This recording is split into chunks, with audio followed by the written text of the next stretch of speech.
Hi. Let's go Pens! Go Penguins! That's my favorite! Just kidding. That's not how this podcast is going to go. If you've turned it off already, I don't blame you. Yeah, but you didn't hear that, so we do blame you. This is the Pens Prognosis podcast with yours truly. I'm Kevin McGrath, and My name is Kris. Kris. All right, so I think we're just going to get started and kind of recap where we've been in the season and just get up to speed because this is the first podcast and there have been how many games so far? I don't know for sure. It's been like a little over 10, maybe like... I'd have to look at the standings. Let's say 10. Yeah, something like that. Too early to draw any concrete keep looking it up. predictions, but enough to kind of have an idea of what's going on. So, recently, the Pens have been on the West Coast where they've been playing. Yeah, so they went on a trip to the West Coast. They won 2 of the games in regulation, lost 1 in overtime, so they still got the loser point, and basically they came away with 5 out of 6 points, and that's including a back-to-back with the Anaheim and Kings games. So they did really well considering that they played really good teams on the road, 3 out of 4 days. Yeah, they had really solid games. Yeah. And, okay, so they played 12 games. They're Correct, yeah. 8-2-2. Doing pretty good. Get it straight. Yep, they're starting out a lot better than last year, and this tone of this podcast would be a lot different had they started out like that. Yeah, I think they've carried over from the playoffs. I mean, the team looks a little bit different still. It's the combinations have been a little bit shaken up, but I think they've been really strong nonetheless. Yeah, exactly. And that's also including the fact that they had one of their most irreplaceable players out for a few games in there. Kris Letang was out with an injury. Yeah, that hurts not having him.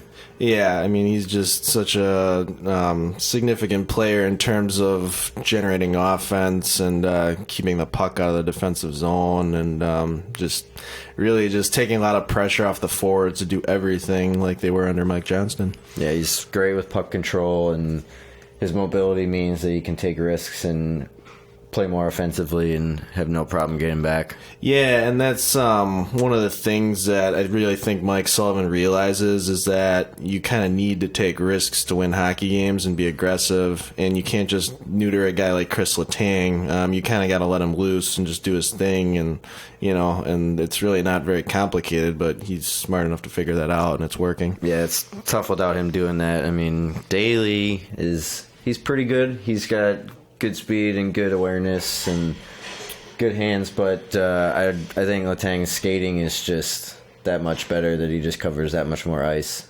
Yeah, and he's also like 10 years younger, so that helps. Well, I mean, we don't discriminate age here. Well, at least I don't. I guess Kris does.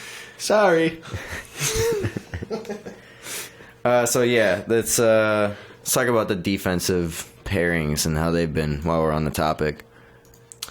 Yeah, so, for the most part, it's very similar to how it ended last year, other than the fact that now Daly's back in the lineup. Obviously, if you remember the playoffs last year, he got hurt. I don't. Did we win? I think we did okay or something. Well, I'll look it up later. Yeah, details. It's pretty much similar as last year. Kris Letang's with Dumoulin now. Mata and Daly are together, and then Cole and Justin Schultz have been playing together. Obviously, Kris Letang takes the bulk of the minutes, and it kind of just goes from there. And then the other recent developments. Obviously, Letang was injured for a while, so that kind of threw off the pairings a little bit. But who else was in there when Letang was out? They had David Warsofsky for a little bit in there. He was kind of on the third pairing with Justin Schultz. They kind of mixed. What's his name? Worcestershire sauce. Yeah, that was an interesting one. I believe we had him for a bunch of games last year when people got hurt, and then we put him on the waiver wire. I want to say New Jersey picked him up, and I think we must have just got him on the waiver wire again this year or something. I don't really remember how we got him back, but he's back. Yay! Welcome back, Worcestershire guy. Warchowski? Yeah, David Warshawski. Tchaikovsky. No, he does good in the limited minutes he plays, and he's just kind of one of those good puck movers that befits Mike Sullivan's style. Lovely. Sounds like a beaut. Okay, well, let's just keep going with that and talk about forward lines and what they've been doing recently. Because obviously early on with Crosby gone, it was kind of just mix and match, it seemed like, outside the HBK. Yeah, so, I mean, obviously early in the year you had the HBK line, and then you had a bunch of injuries. Rust was injured. Scott Wilson came back. They kind of put him with Malkin for a while, and then they had Hornqvist on Cullen's line for a bit, and then finally they moved him back with Malkin. So, yeah, you're right. It was HBK and a lot of mixing and matching, just trying to find, whoever to fill in with Gino. And now HBK is, completely split up? Yeah, basically. On 3 different lines. It looks like last game, Kessel was playing with Malkin, Bonino was playing with Russ and Wilson, and Hagelin was on Crosby's line. So they're going a completely different direction right now. Yeah, it's interesting. The HBK line kind of lost some of the magic it had. In the playoffs, they were kind of shooting at a ridiculous rate, and that wasn't going to sustain itself forever. Yeah. But they really were kind of getting dominated this year, and, there's a few theories for that. Part of it is if you have Crosby and Malkin healthy, you can kind of put that HBK line against third-line opponents, and or even the second line. But this year, the other teams are kind of figuring it out, obviously, and they were just kind of stacking the first line against them, and they were getting dominated as a result. Yeah, and at the same time, I think a lot of what that line brings was, their forechecking, which when you're amped up in the playoffs, it's going to improve your forechecking. You're going to be harder on your lines into the zone, and I think that little lack of motivation is kind of keeping them from that extra level of production that we saw in the playoffs. Yeah, I mean that could definitely be part of it. You're right. They rely very heavily on their forecheck, and like I said, if you're playing against Joe Thornton's line instead of one of those lower lines, it's just going to be a lot tougher to really dominate like they were. Yeah, well, we'll see how that goes. I don't see it as being a huge problem. I mean, HBK was good, but I mean, if they can contribute on other lines, then I'm all for it. I don't think they're only going to be successful as a line that way. Yeah, Mike Sullivan's smart enough to figure out what he needs to do to supplant his key players, obviously like Crosby and Malkin, with the talent they need to, thrive. Then the other thing is they can always go back to the HBK line. There's nothing saying they can't. Obviously now moment. It's not allowed. You can't do it. No, no. Obviously, with cheating. Crosby and Malkin, it just gives you so many other options. But yeah, with Bonino struggling, they kind of needed to figure something out there, and they just kind of shifted a little bit. Yeah, and what are they doing on the power play? The power play is, basically what it was last year. Status quo. Yeah, they've kind of got it figured out as far as who they want on that line. They want Crosby and Hornqvist to kind of be down low, getting in front of the goalie and tipping in rebounds. Obviously, that's one of the things Crosby's always excelled at in his career is, just getting in those little soft spots, tipping pucks on the net, and then rebounding them in if they don't go in initially. Yeah, I think he kind of takes something that's not really that difficult, but applies his insane skills, and just anytime the puck comes anywhere near that right post, he's either kicking it down or headbutting it into goal or something. Just he just hangs out on that right post and just puts everything in, and he might be deflecting it through his legs, or just doesn't matter where the puck is, he somehow finds a way to get it in. And then Hornqvist is maybe one of the best in the league at poking the goalie after the whistle, so that's great to have on your power play. I think that's as a beer league goalie, I always love it when people do that to me, and I would love to play against a guy like Hornqvist, I'm sure. And then you go, you shake your hand around, and, my hand. Yeah, no, we actually have a guy on our team who's exactly like Hornqvist, and he got about 4 penalties last game. Good. Everyone needs one of those guys. Yeah, we were watching the Kings Pittsburgh highlights before we started doing the podcast today, and Sid obviously had 2 of those goals just right on that right post. It's, I think, perfect example of what we're talking about. And then obviously the power play, basically all it revolves around is you want to get Malkin a one-timer on that right wall, essentially. Yeah. He's so deadly with that shot. He can get it through the screen or whatever and, just nail that corner. Obviously, we all know what he can do. Obviously, Phil Kessel is just a good, distributor, but he has a deadly shot, and so having him on the other side of Malkin, even if he isn't like a great one-timer or whatever, he can still contribute a lot in that sense, and then just take pressure off the other players. And then the one thing Letang is good at, he's not like the greatest on the power play. Sometimes people have kind of mentioned that, but I think he has improved in a lot of ways of coming off that wall and just getting those shots through the screens up top. And before he was kind of hesitating and just kind of throwing it around to other players instead, rather than being that guy up top actually forcing things to happen, kind of like a John Carlson or something. I mean, yeah, you have to have that guy be a threat. I mean, exactly. You can't just have one threat. I mean, even if the guys are skilled, they still have to have the opportunity to score at any moment. Otherwise, your team's going to be easy to defend. Yeah, and that's one thing I thought they like when they're struggling last year on the power play and stuff. I think that was part of it. Was Letang was so quick to defer rather than being an aggressor, and I think for whatever reason that seems to have improved a lot under Sullivan. Yeah. Yeah, I mean, if you think about it from the goalie's perspective too, if you know the puck's going to the point and that guy's going to pass it off somewhere else, and you're looking out the corners of your eyes more than watching that guy at the point. So you're just seeing the ice better, I think. Whereas if that guy might throw a puck at any moment, then you have to be watching that, and takes away from your peripherals, I think. Yeah, that's a really good point. Obviously, if that guy isn't a threat to shoot, you can just guard the one-timers and just be ready to slide, and you can even cheat a little. But if he has a really good shot and he's threatening to use it, then you kind of have to come out a little more to cut off the angle and whatnot. Honestly, it doesn't even need to be a really good shot. You just have to choose it sometimes. It's like maybe like a pitcher in baseball. You might not be your best pitch, but you have to throw it every once in a while. Yeah, exactly. Otherwise, your other pitches are less effective. Right. Yeah, that's a good analogy. So yeah, I think Letang's been doing better at that, about just getting shots, just trying to make himself an option. And Kessel, I don't know, it seems like Kessel misses the net a lot. I don't know, is that true? I don't know if I have any concrete stats or anything, but yeah, it's just a feeling I have. Yeah, it could be.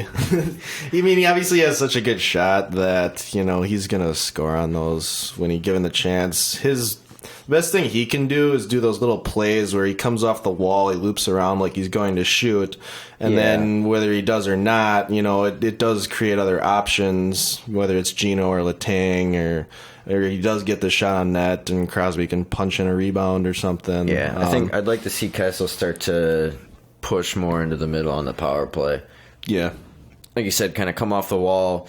Because, if he's taking those real hard wrist shots and he's going for the top corners, he's going to end up clearing the zone a lot of times because he misses the net and it comes all the way back around. Yeah. And I think, if he comes into the middle a little bit more, that starts to pull a defense in tighter and starts to create opportunities outside. Whereas if he's just kind of near the outside hash marks taking shots, you're still so spread out that there's not really anything happening there. It's just a weak shot.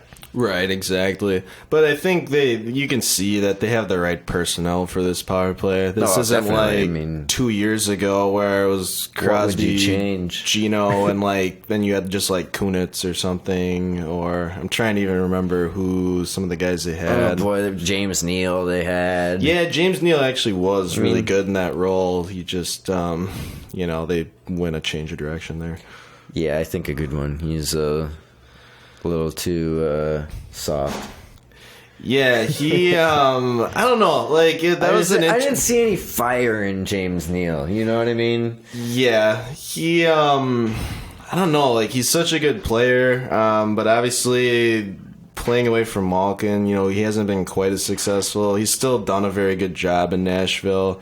It's one of those trades, like if I had to do it again, I don't know if I'd necessarily go with Hornqvist, but like I think there have been some new developments and stats there that show some of the underlying stuff for Hornqvist actually being really positive. So and just on the surface for me too. I mean, that was, like I said, I didn't see the fire in James Neal, and I think that's the exact opposite about Hornqvist. Is I think he kind of brings that every night, and that's what I remember seeing him do that on Nashville.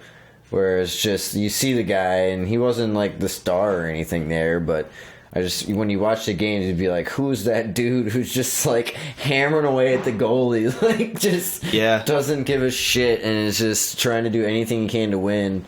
And then you just see him, how hard he's working. And yeah, I think that was something I think James Neal was lacking.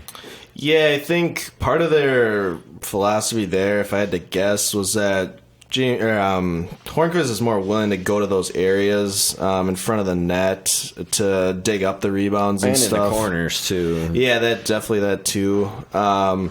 Neal had his draws, too, as far as he was so good at generating zone entries because he just had the quick hands and he had that deadly shot. Yeah.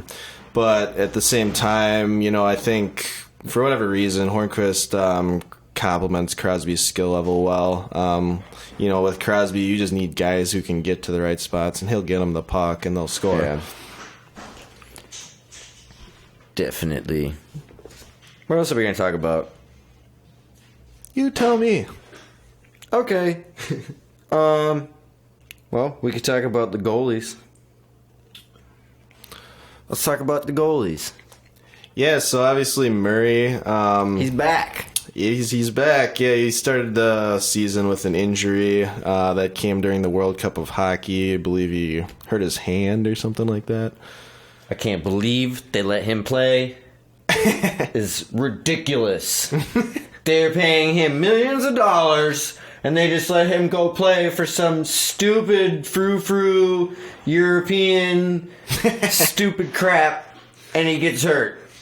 Can you believe that? I know, it's always interesting. There's a lot of people who hate these tournaments, like the Olympics even, or the World Cup of Hockey, because there's a 1 in a million chance that your guy might get injured, or, he'll be tired later in the year, or whatever, but... really, all these guys want to play in it. Even Phil Kessel, I think we all saw his tweet. If you're not familiar, Kessel kind of tweeted during the World Cup of Hockey when USA was struggling, something along the lines of, I felt like I should be doing something today. I just sort of walked the dog or something like that. Yeah, it was after he got snubbed from the team. Yeah, exactly. He got snubbed from the team. They were losing, really. They kept getting their asses kicked, and he took it upon himself to remind everybody that they could have put him on the team. Yeah, the World Cup of Hockey is so fucking brutal to watch. Tongue-in-cheek, I would say. It is just so hard to watch. Team USA constructed hockey's being played during the dead puck era when the Devils were good. That's not the case anymore. You don't build teams to just out-hit the competition. You need to outscore the competition, and that's what Team Canada and to a lesser extent North America figured out. It's true. And just get fucking John Tortorella away from the team. Get Dean Lombardi away from the team. He did do some good things with the Kings, a few years back, but that team's really stagnating, and Team USA seemed to follow the same thing. Who do you want? Dan Bylsma? Mike Sullivan. Mike Sullivan. Oh, yeah. He was on. There was some funny photos of him. Yeah, there's some funny photos of him on the bench, just with the smug face, like, why the fuck am I here? It's hilarious. He actually did coach with Torts for a while too, so it's kind of funny. No, I definitely like Sullivan's demeanor, I think. Oh, yeah. He seems like he's been a little rough on the refs recently. Like, I just see him, like, yelling at them, like, a lot. Like, fucking terrible call! Just, like, over and over. I'm like, jeez.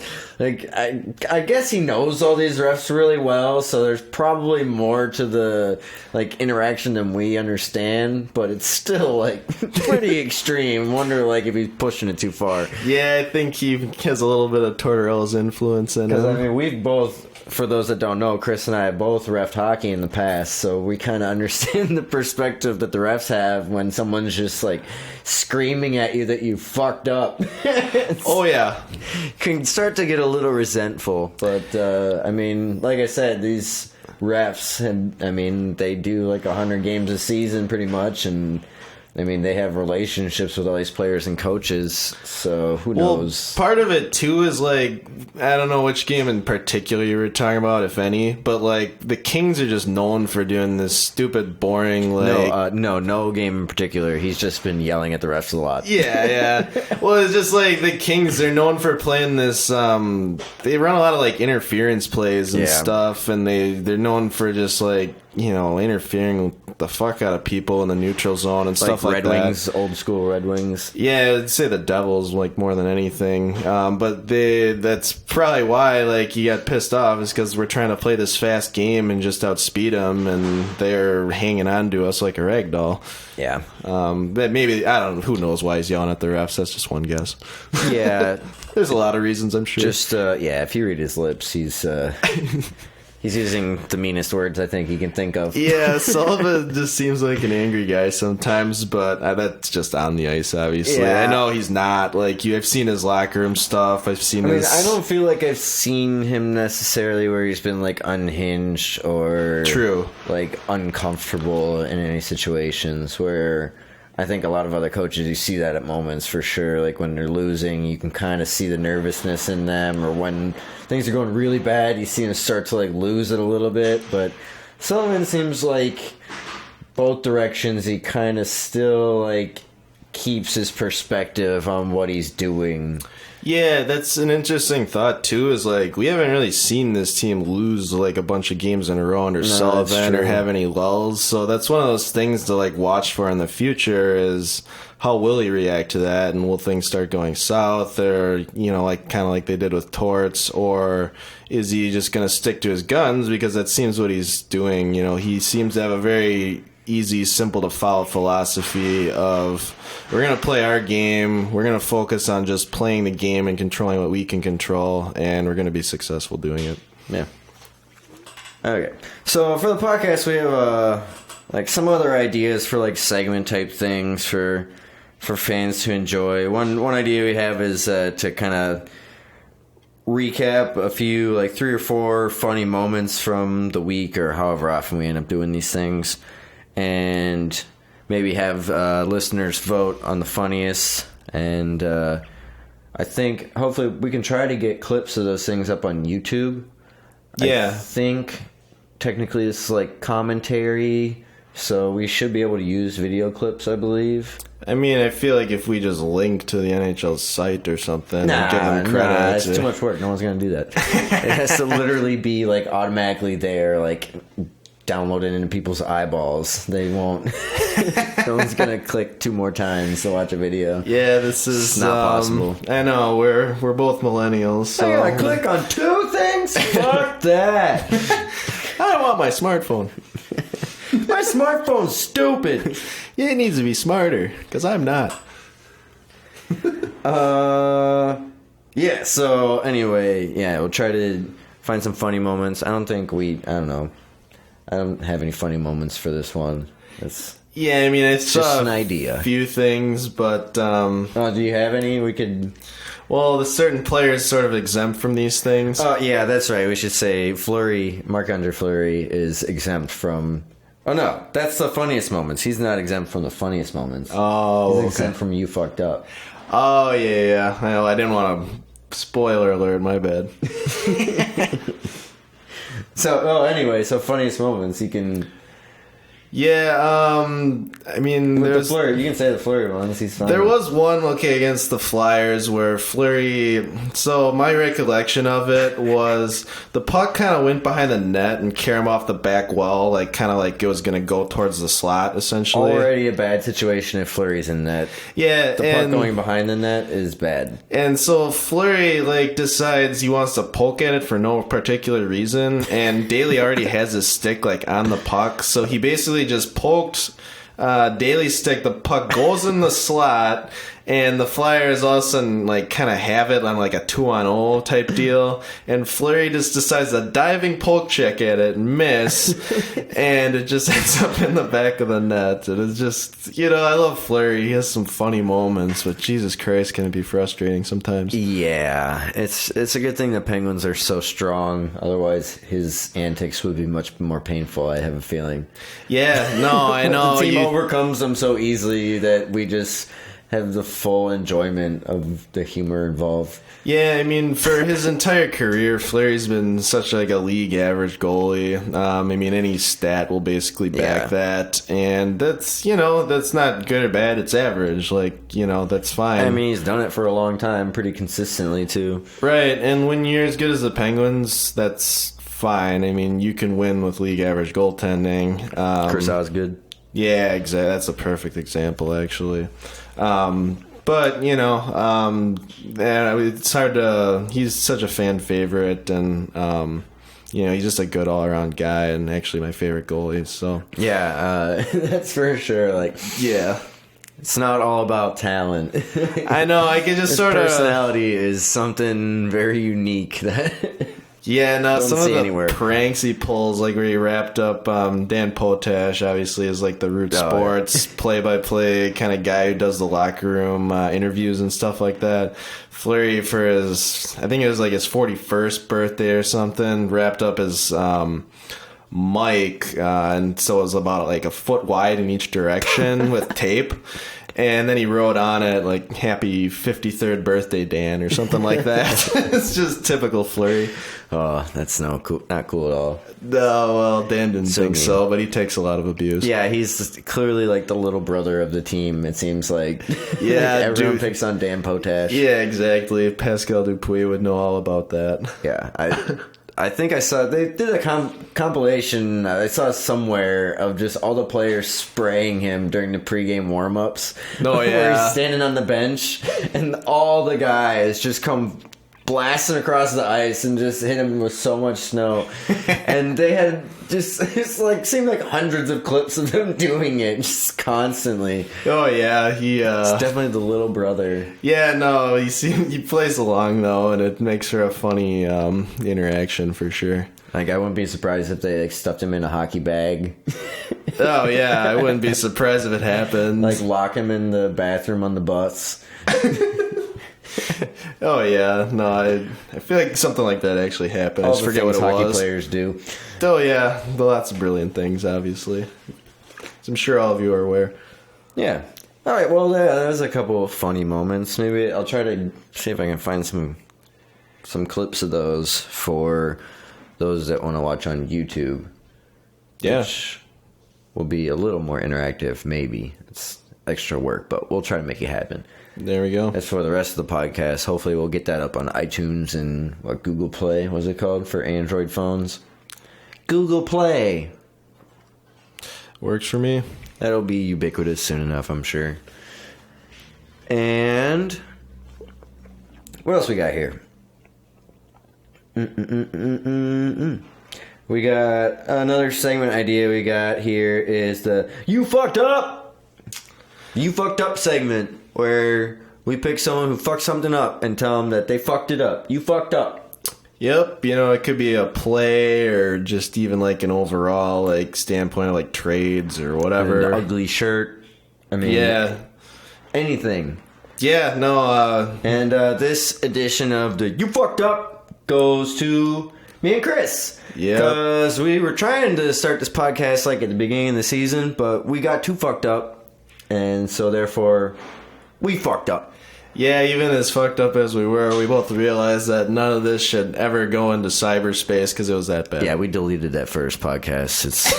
It's gone. The only remaining information is within Kris and mine. His brains. Yeah, we deleted it, and then we burned the hard drive, and No, wait, you burned my hard drive? What the fuck, man? Then we nuked it just for good measure.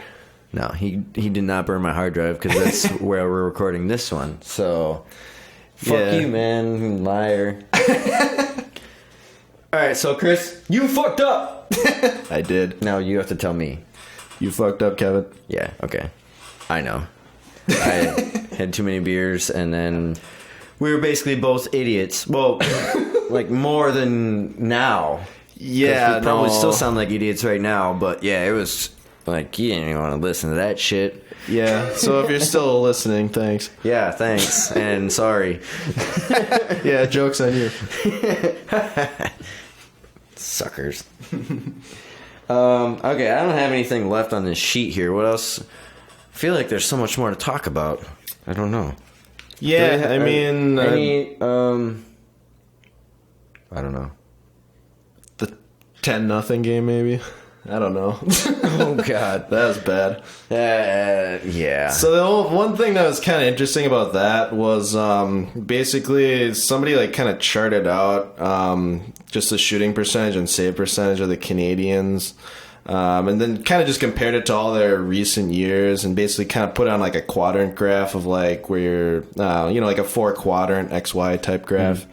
Just in case you don't know, the Canadians just beat the Blue Jackets beat the Canadians 10-0 recently. That's what we're talking about. Correct. Al Montoya was in net. For all 10 goals. Yeah. They didn't even pull the dude on the road. They let him sit there and just take the beating while the crowd was getting drunker and drunker. Yeah. And Blue Jackets fans are known for that.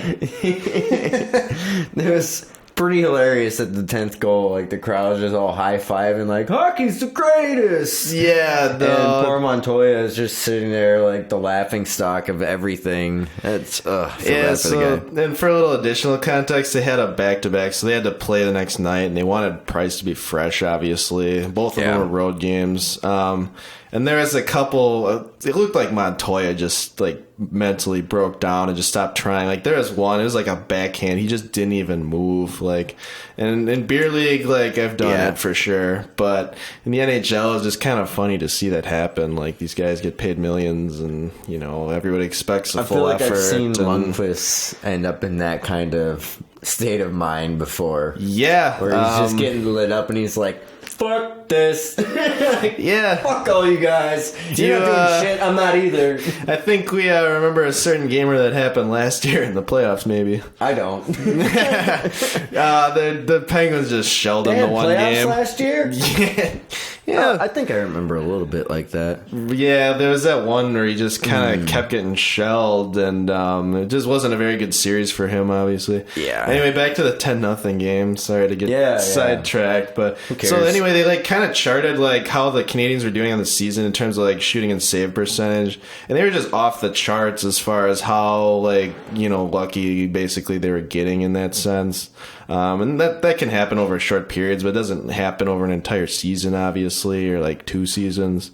And this one, 10-goal game probably just brought him right back somewhere around the mean or something like that. It's just the regression happened all in one game, and it was just kind of funny to see it happen that way. There it is. I guess if that's if you're gonna regress, you might as well just have one real shit game. Yeah, just let it all go to your backup goalie. Yeah, exactly, and just unload your mental problems onto him. Yeah, and hopefully he doesn't pull a Patrick Waugh on you. Wait, what do you mean by Patrick Waugh? That could be several things. Yeah, no, his breaking the glass down, or quitting in the middle of a game, or yeah, no, I'm talking more when he played for the Canadians, and they left him on the ice for something like 9 goals against, and he demanded a trade the next day, and that was the last of it. Good for him. More players should do that. Yeah, no, I mean, it happens. They're just too honorable. Damn hockey players. Be more selfish. Can't you be like basketball players? Be like LeBron. Just be like, I'm going there. No, I'm going back here. No, I'm going to go like Parisi did and Suter. Oh, yeah. Need more of that. Guys just talking teams into making bad decisions. Yeah. Yeah, no, that's an interesting predicament the Wild are in. I mean, obviously they have... Yeah, for the record, we are in Minneapolis here, so the Wild are kind of like our hometown team, although primarily we're Penguins fans, but we're in Wild country. Yep, they actually play each other Thursday. They did? They will. Oh, they will? Yeah. Wait, are they here? No, they're in Pittsburgh. Oh, okay. It's not... So like, then I probably won't go to the game. Yeah, that might be a long trip.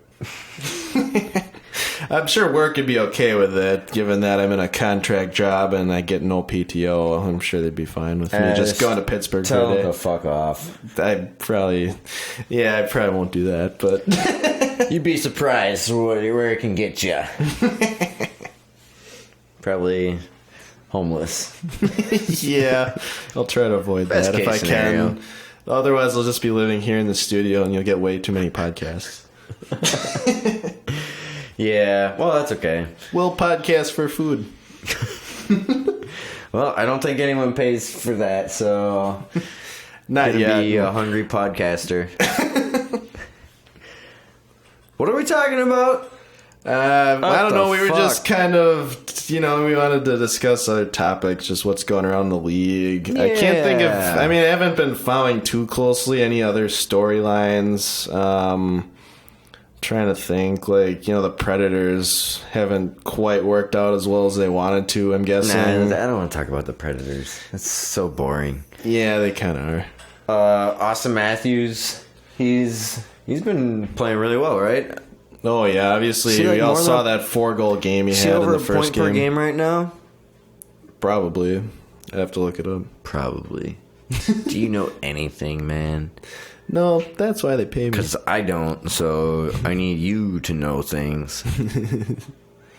I'm looking it up. Connor McDavid's got 14 points in 13 games. Yep. Tearing it up. Yeah, you actually know who's leading the league in goals. They're, tied for it despite missing 5 games this season. I do know. Crosby. Yep. Yeah. Him and Patrick Lane. And Artem Anisimov. Obviously. Yeah, Patrick Lane, obviously. Some of these young guys are looking real solid. Patrick Lane. Fuck that dude. Why does he get a name so close to Patrick Kane? Bullshit. Yeah, it could get confusing. Why did they let him in the league? They should have been like, nah, you're Patrick Line.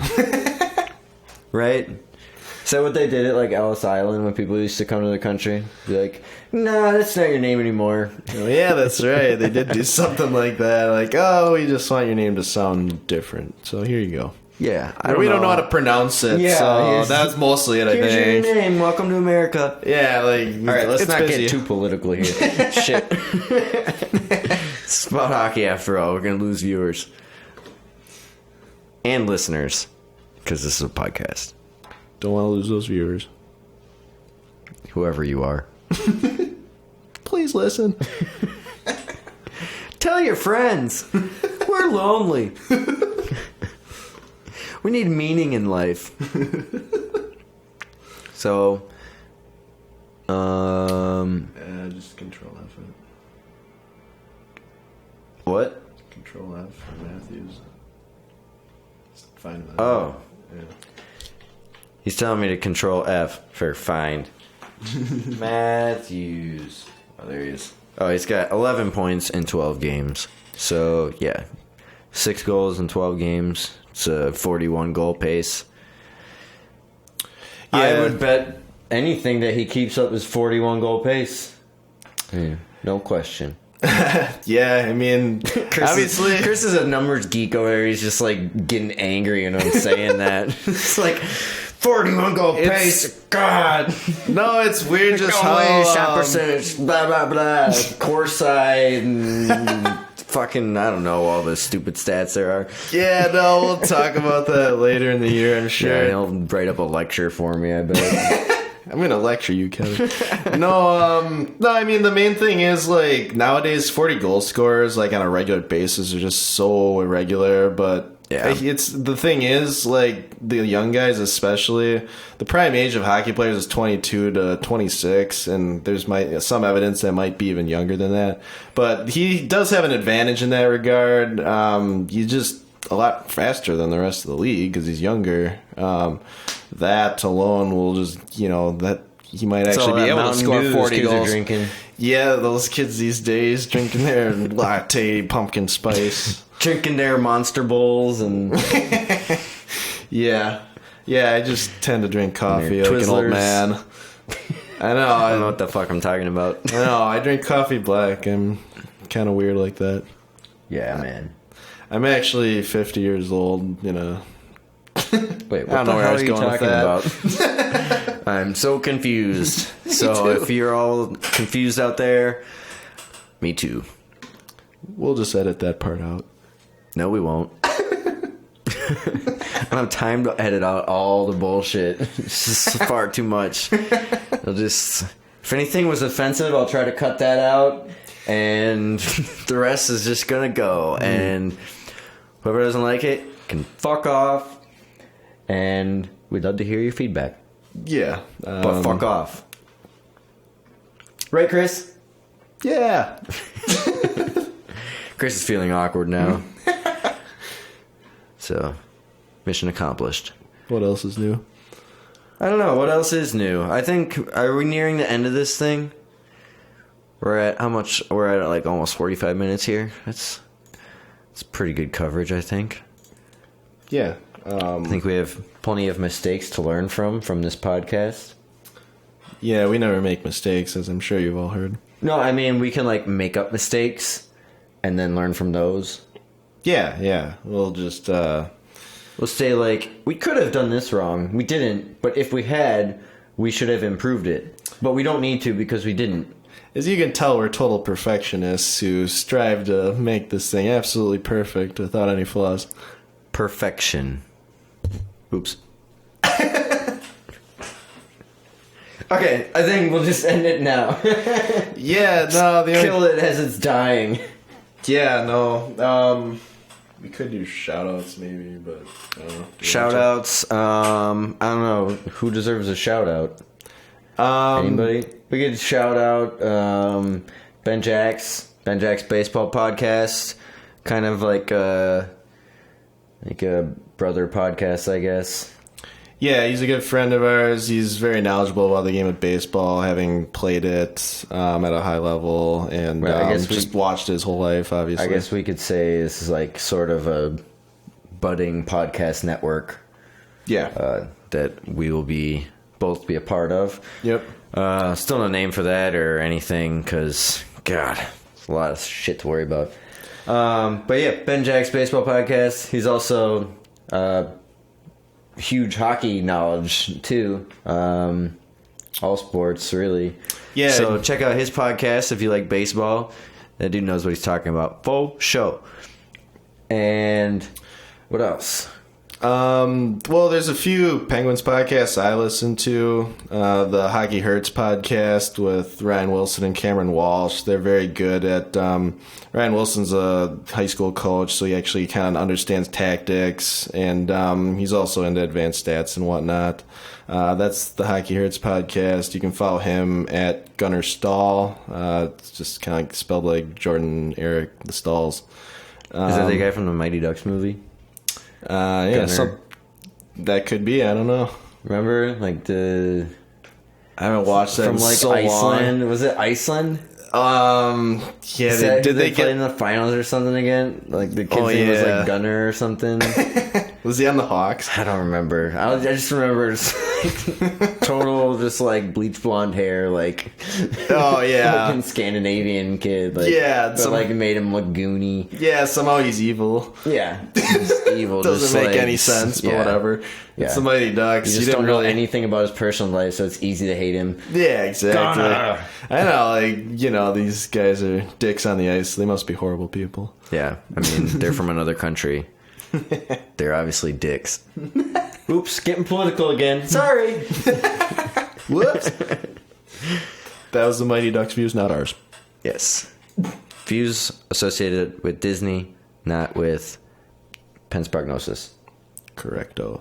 Except I think I might edit out that Disney part because they'll probably have us murdered. Yeah, or just sued. Yeah. Disney, powerful guys. So yeah, we love you, Disney. Mickey Mouse, great stuff. Haha.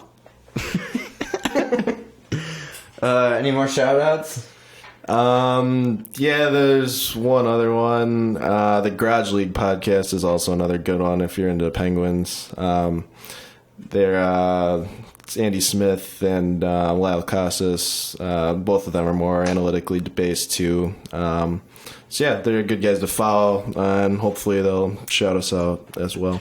Yeah, but I mean, ultimately, like, if you're only going to listen to one podcast, theirs aren't very good. Like, ours is good, so... I'm just keep shouting that in them mind. out. You know, if you have a lot of time and you want to listen to multiple podcasts, you know, maybe check them out. Yeah, exactly. But listen to ours first. Yeah, ours is better. Somehow. If you can tolerate it. Okay, I think also shout out to my mom. She'll probably be like our first listener. Can pretty much she'll listen the whole way through. I know that. I don't know about anybody else. Yeah. Check our analytics after the first episode, see if anybody even made it this far. If you did, yeah, like we said before, thank you and sorry. Yep. Yeah, no, we appreciate any listeners, and any feedback would be greatly appreciated. Yeah, and I think we'll continue to refine this product. And so it's not as bad as it was the first time or this time. oh, the first time was really bad. Like, this is this like official first time is, you know, we kept it moving. It's tolerable. Contributed some information, I think. The last one was just oh man, it's like two morons talking in a microphone. Yeah, I mean, yeah. While drunk. Yeah, no, that's basically what happened. So yeah, hopefully, I think with each episode we'll get a little bit more familiar with what we're doing here, get some more consistency, and try to start building, you know, sort of a family of listeners. Yeah, And exactly. help bring people information that they can't find on, you know, the more mainstream coverage. Yeah, we all know who we're talking about there. Yeah, we get really frustrated with like television coverage of hockey, so that's kind of why we're just doing our own podcast, because we feel like we know more than they do. At least that's what I feel. Yeah, I think everybody knows more than a couple of those guys on a certain sports network that does hockey. Yeah, the one that rhymes with MBC. Yeah, that one. But I mean, yeah, it could be anything, so we'll let you figure that out. All right. So, Chris, you cool? I'm cool. Yeah, we're good. All right. This has been the first episode of Penn's Prognosis. Hopefully, you've enjoyed it, and let us know what you liked, what you didn't like, what you want to see, what you don't want to see, what you know, if you want some like free food halftime, or like, I don't know. We're open to suggestions. Yeah, you know, Well, maybe not food, but yeah, you know, obviously, you know, if you like hot dogs or whatever. you making fun of Phil Kessel? No, that was a made-up rumor. Phil, we'll get you some hot dogs, man. We love you. Steve Simmons is dumb. All right, peace out, y'all. Peace out.